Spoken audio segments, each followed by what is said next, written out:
Assalamualaikum warahmatullahi wabarakatuh. Selamat sore, teman-teman sekalian. Kami dari kelompok 4, akuntansi pemerintah 2, akan mempresentasikan mengenai Badan Layanan Umum. Ini akuntansi BLU. Kelompok kami terdiri dari 5 orang. Ada Aan, ada Axel, ada Firdaus, Yasika, dan Yudhistira. Di sini ada dasar-dasar hukum yang digunakan untuk mengukur maupun mencatat akuntansi BLU. Sebenarnya ada latar belakang yang menjadikan standar yang harus digunakan BLU dalam mencatat atau mengukur akuntansinya. Kemudian kita masuk yang pertama, ada gambaran umum BLU. Sebelumnya kita harus tahu dulu apa itu BLU. Dari singkatannya, yang di Badan Layanan Umum, merupakan instansi di lingkungan pemerintah yang dibentuk untuk memberikan pelayanan. Nah, ini yang harus digarisbawahi, pelayanan kepada masyarakat berupa penyediaan barang atau jasa yang dijual tanpa mengutamakan cari keuntungan. Nah, ini juga harus digarisbawahi. Mereka bisa menjual barang dan jasanya, tapi itu bukan tujuan utama. Tujuan utama mereka adalah melakukan pelayanan kepada masyarakat. Dan dalam melakukan kegiatannya didasarkan pada prinsip efisiensi dan produktivitas. Kemudian ada karakteristik BLU. Nah, di sini ada beberapa poin. Berkedudukan sebagai instansi pemerintah ya. Jadi BLU ini sama seperti Satker lain, Satker PNBP lain, di mana asetnya adalah kekayaan negara juga. Nah, itu. Kemudian menghasilkan barang atau jasa yang bisa dijual kepada masyarakat. Oh, ini jadi sebenarnya cuma penjabaran dari pengertian BLU aja ya. Jadi nggak usah ngapalin karakteristik ini, teman-teman bisa cukup untuk mengetahui pengertian BLU saja. Tidak mengutamakan keuntungan tuh, sama kan seperti pengertiannya, tidak mencari keuntungan, dikelola secara otonom dengan prinsip efisiensi dan produktivitas tuh, sama juga. Kemudian ada fleksibilitas BLU, di mana pendapatan dapat digunakan langsung. Nah, ini yang menarik. Jadi, ada beberapa perbedaan dari BLU dan Satker PNBP lain ya, di mana ketika Satker BLU mendapatkan keuntungan dari penjualan barang atau jasanya, mereka bisa dipakai langsung, tanpa harus disetor dulu ke kas negara. Beda dengan Satker PNBP lain, di mana ketika mereka mendapatkan keuntungan, maka mereka harus segera store, tidak boleh dipakai langsung ke kas negara ya. Kalau dipakai kenapa? Kalau dipakai berarti mereka sudah melanggar, menyimpang dari aturan keuangan negara. Namun tetap melakukan pengesahan KPPN, sama aja seperti Satker lain, harus disahkan dulu, tapi tadi bedanya. BLU bisa dipakai langsung, kalau Satker PNBP lain tidak boleh dipakai langsung. Fleksibel budget dengan ambang batas. Kemudian investasi, jika mereka juga bisa melakukan investasi ya. Melakukan utang jangka pendek, bisa melakukan utang jangka pendek juga. Surplus digunakan pada tahun anggaran berikutnya, dan defisit diminta dari APBN. Jadi ketika mereka dapat surplus, maka mereka bisa pakai surplus itu untuk operasional tahun depan. Dan jika mereka ternyata defisit, mereka bisa minta anggaran ke negara. Tuh, enak kan? Jadi BLU. Pegawai dapat terdiri dari PNS dan profesional PNS. Nah, ini juga salah satu perbedaan BLU dengan Satker lain. Di mana kalau Satker PNBP lain, wajib PNS. Sementara kalau BLU, boleh PNS dan boleh juga non-PNS. Jadi bisa dibagi dua ya. Nah, itu salah satu perbedaannya juga. Mengelola barang dapat dikecualikan dari aturan umum, kemudian pengelolaan kas atau cash hasilnya untuk BLU. Jadi mereka juga bisa mendapatkan kas dari masyarakat. Nah, itu juga harus dikelola dengan baik. Tujuan utama BLU ya ini meningkatkan pelayanan. Ya, itu sudah jelas kepada masyarakat karena namanya juga Badan Layanan Umum ya BLU. Dalam rangka memajukan kesejahteraan umum dan mencerdaskan kehidupan bangsa. Ya, contohnya ini kalau kesejahteraan umum paling gampang itu rumah sakit ya yang sudah ditetapkan. Kalau mencerdaskan kehidupan bangsa itu contohnya perguruan tinggi ya seperti semacam STAN juga itu BLU. Kemudian ada kewajiban sebagai BLU. Nah, ini ada kewajiban menyusun tarif ya karena mereka bisa mendapatkan keuntungan dari penjualannya, menyusun dokumen. Nah, dokumen di sini ada Renstra, ada RBA, rencana bisnis anggaran, RKA-KL dan DIPA. DIPA sama seperti ini, Satker PNBP. Menyusun sistem akuntansi, mereka bisa akuntansi, menyusun dan menyampaikan laporan keuangan SAK dan juga SAP. Melakukan pengesahan, ya ini sama aja seperti Satker PNBP lain ke KPPN. Audit laporan oleh pemeriksa eksternal. Kemudian membentuk dewas dengan pengawas dan juga menyusun SOP pengelolaan keuangan. Nah, ini juga penting karena selain melakukan pelayanan, mereka juga kan bisa mendapatkan keuntungan tuh dari penjualan barang jasa. Maka keuangannya harus dikelola dengan baik. Makanya harus menyusun SOP. Mengelola rekening lainnya secara tertib. Nah, selanjutnya BLU merupakan instansi di lingkungan pemerintah pusat yang pengelolaan kekayaan tidak dipisahkan, ya itu jelas ya. Jadi ketika mereka punya aset, itu merupakan kekayaan negara juga. Dengan demikian, pertanggungjawaban laporan BLU mengikuti sistem akuntansi pemerintah pusat. Ya, jadi mereka mengikuti standar akuntansi pemerintah berbasis akrual. Ya. Sama aja seperti Satker SAI lain. BLU selaku entitas pelaporan dalam menyusun dan menyajikan keuangan yang mengacu adalah Permen. Nah, ini kalau teman-teman cari dari PMK 5 tahun 2015 ini, isinya itu modul yang berisi pencatatan, pengukuran, atau jurnal-jurnal mengenai akuntansi BLU. Itu ya, kalau teman-teman mau baca silahkan. Laporan keuangan BLU dikonsolidasikan pada laporan keuangan tingkat Kementerian Negara yang membawahi secara vertikal. Nah, jadi kalau BLU ini konsolidasinya sama Direktorat Jenderal Pembendaraan Negara. Penyusunan penyajian laporan keuangan BLU dan 2017 menggunakan aplikasi Saibah. Ya, ini kalau teman-teman baca ada di SAP bahwa BLU diharuskan pakai Saibah. Tapi kalau nggak bisa ya nggak apa-apa nggak pakai Saibah juga. Cuman kita masuk ke sistem akuntansi pelaporan BLU. Di mana sistem akuntansi BLU ini sama seperti instansi KL. Nah, karena mengelola kekayaan negara tidak dipisahkan. Seperti pada sistem akuntansi pelaporan instansi KL, akuntansi BLU juga terdiri dari UAKPA dan UAKPB. Sama aja seperti KL ya. Terus ada basis akuntansi, menggunakan basis akrual ya, karena yang tadi ya dari 05 tahun 2015 mengakui adanya. Nah, ini juga nih, karena kita basis akrual, BLO itu basis akrual, maka mereka harus mengakui pengaruh transaksi itu ketika terjadi ya. Jadi bukan ketika ada kas doang, tapi ketika mengakui pendapatan atau belanja itu harus dicatat tanpa memperhatikan kas. Nah, itu. Penerapan basis kas tetap digunakan dalam mencatat dan menyusun laporan LRA sepanjang APBN disusun menggunakan basis kas ya. Sama ya. Kalau LRA itu pakainya jurnal kas. Basis kas untuk LRA berarti bahwa PLU dan belanja BLU diakui pada saat pengesahan tuh.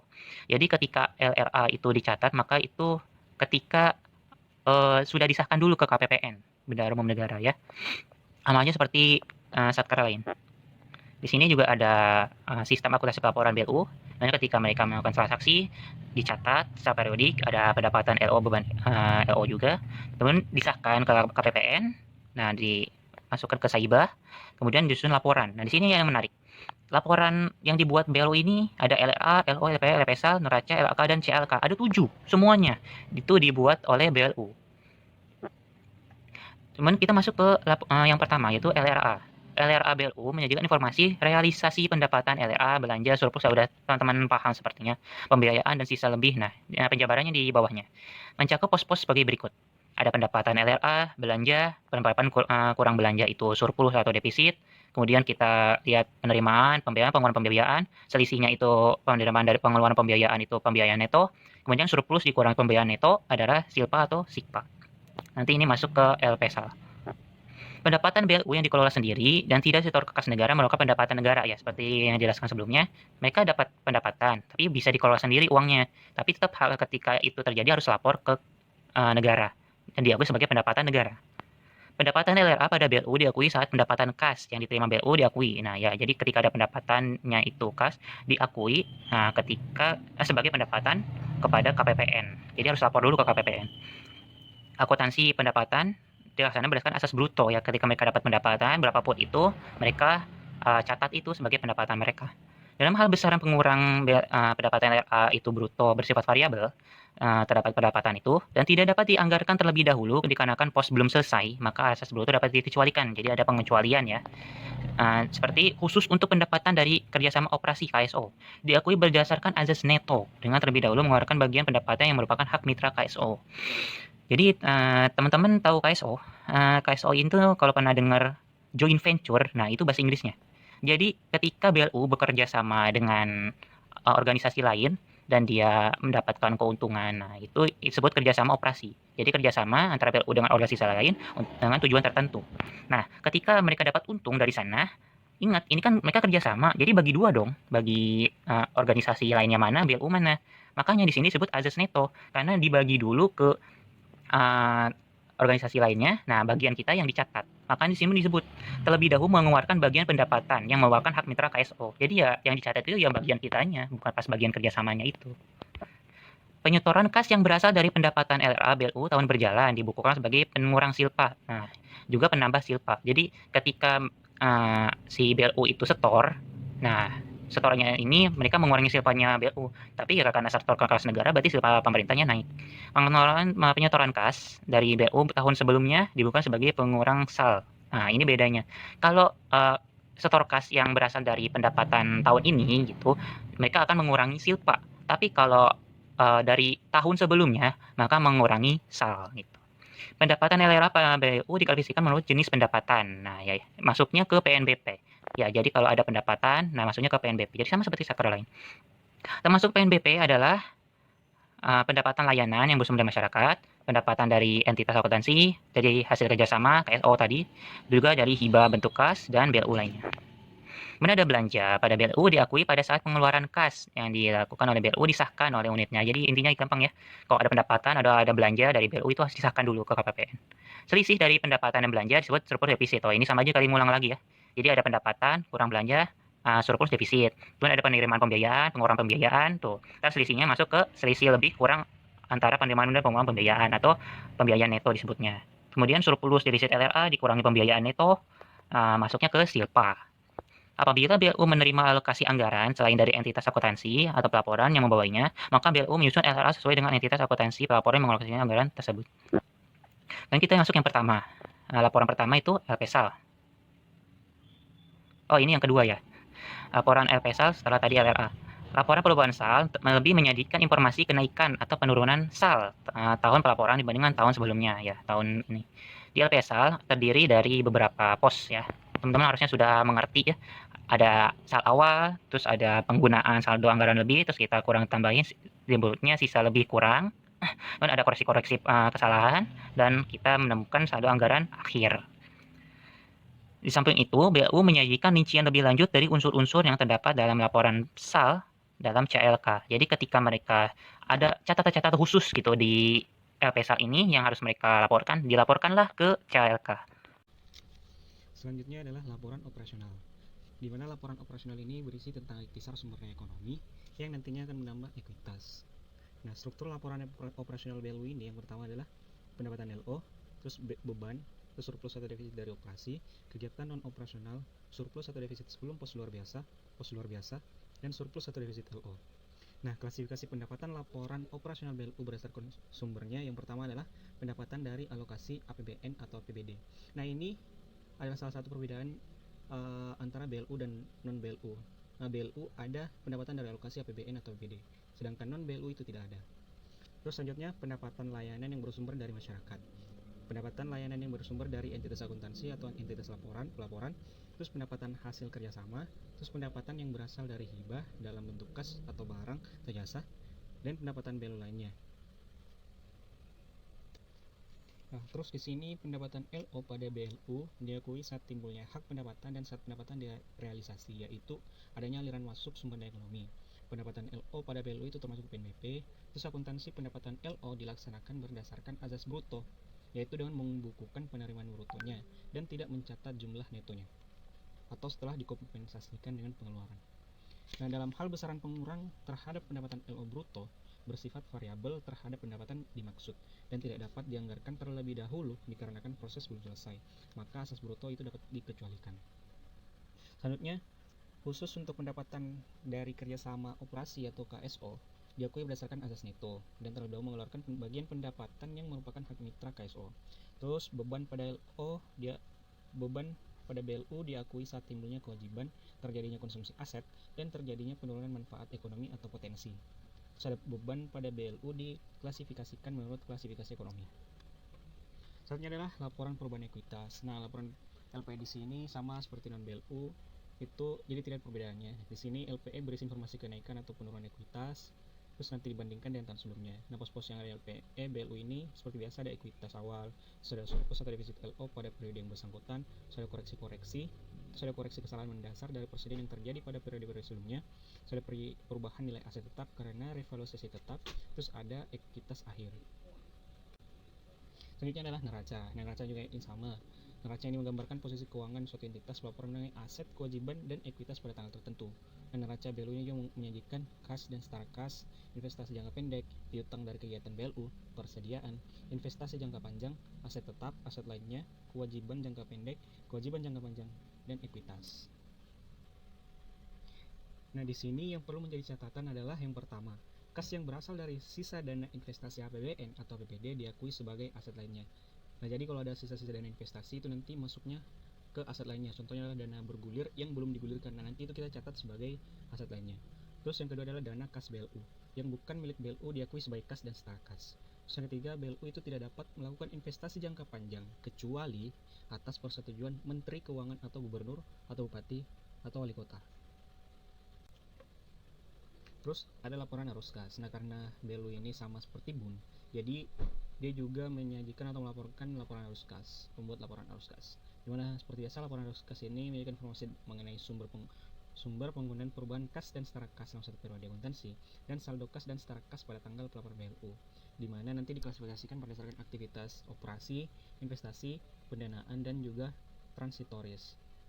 Nah, nanti laporan arus kas BLU ini akan dikonsolidasikan pada LAK, unit yang mempunyai fungsi perbendaharaan umum.